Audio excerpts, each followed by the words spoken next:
What's better than a trail bike? Two trail bikes. That's right, I'm lucky enough to have ended up with these two hot twins in my quiver, so we thought it would be a good idea to review them both together. One's a 29er, one's a 27, we've got RockShox, Fox and EXT goodies to talk to you about as well. Oh, and in case you were wondering, what would happen if we tried to mix them together to make our own mullet? We'll get to that too. Let's dive in. It all started with COVID. With another lockdown preventing me from hitting up many of my usual riding spots, I started to look for good riding options closer to home.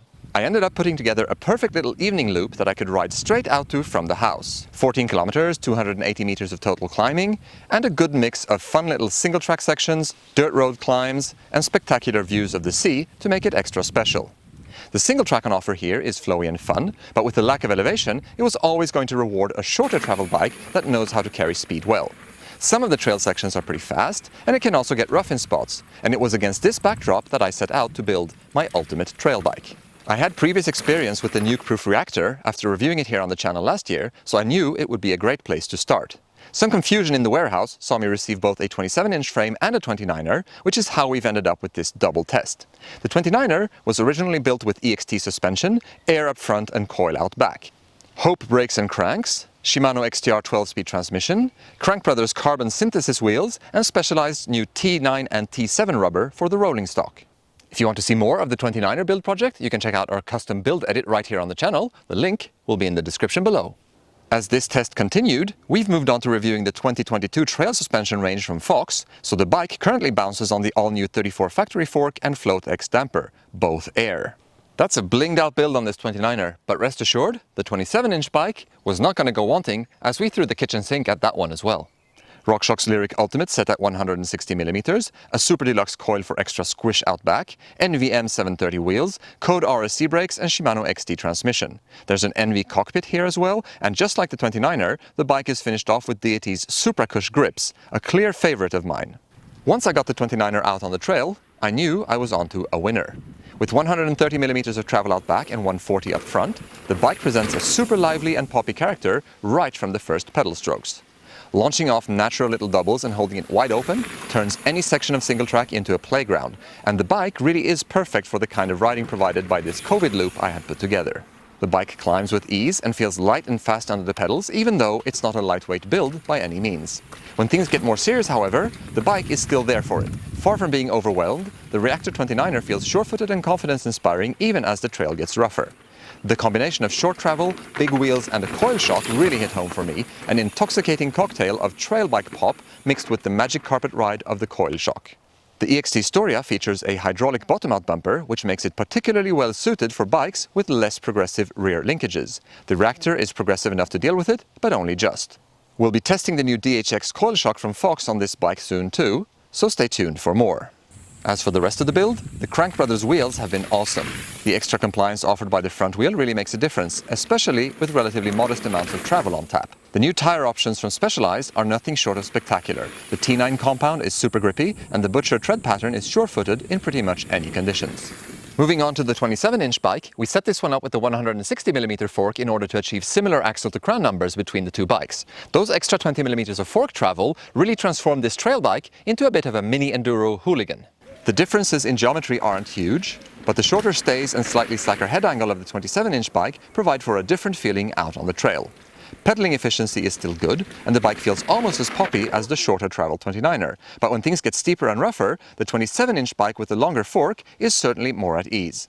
It seems like simple mathematics, 160 is more than 140, and that really comes into play in situations where the extra fork travel is more important than the rollover capabilities of the wheel. Steeper and rougher sections will have you riding deeper into the fork's travel, and those few extra millimeters come in handy when you're near the end of your reserves.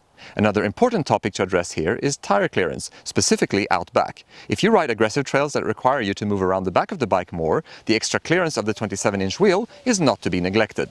Going over a drop and catching your butt on the rear tire is unpleasant at best, dangerous at worst. The 27-inch bike also has shorter chainstays, which will make it more playful for certain riders. On the other hand, the smaller wheel does get hung up more on square hits and such, so take that into account as well if you're hesitating between wheel sizes. As for the build, the components selected for the 27-inch bike have performed flawlessly. The NV wheels are a bit stiffer than the Crank Brothers wheels on the 29er, but the very plush and sensitive nature of the RockShox suspension components we picked here sort of makes up for that. Coat brakes are awesome, and the Michelin tires perform better the harder you push them, which is always a good feeling. So, we've got two bikes with slightly different personalities here. Could there be a way to mix them together to get the best of both worlds? Turns out that the rear triangle of the 27-inch bike can be bolted straight onto the front triangle of the 29er for a fully fashionable and Internet Keyboard Warrior approved Mullet. Curious to see what such a bike would feel like on the trail, I grabbed my tools and got to work. Would the Mullet be the magic bullet? The Reactor is well put together, and swapping the parts out was easy. The result is a mixed wheel bike that retains the BB height and all the angles of the 29er Geo, with the shorter chainstays and the extra 10mm rear travel of the 27-inch bike. Moving out, the bike felt very much like the full 29er version, with snappy and lively handling and good pedaling power. I can't say that I felt a big difference in terms of cornering or general agility of the bike, but the extra wheel clearance out back is of course an advantage in certain situations. Note that at present, Nukeproof has no plans to sell a Mullet version of the Reactor, so this remains a bit of a theoretical experiment as far as real-world applicability is concerned anyway. To conclude this review, I don't want to focus on which bike is best, but rather point out how they differ and which aspects you might consider if you were to pick one. Starting out with the 29er, this build turned out to be everything I had hoped it would be. It provides a super fun mix of big wheel speed, poppy and playful handling, and slack enough angles to deal with some pretty rough terrain as well. With the coil shock out back, it really feels like it's super close to that ultimate trail bike I set out to concoct, and it is indeed the bike I reach for when I head out to ride my lockdown loop, and plenty of other trails too. The smaller wheels of the 27-inch bike make room for more travel, and more space to move around the bike. The result is a pure hot rod, a bike that is almost as fun to ride uphill as it is on the way back down. Well, almost.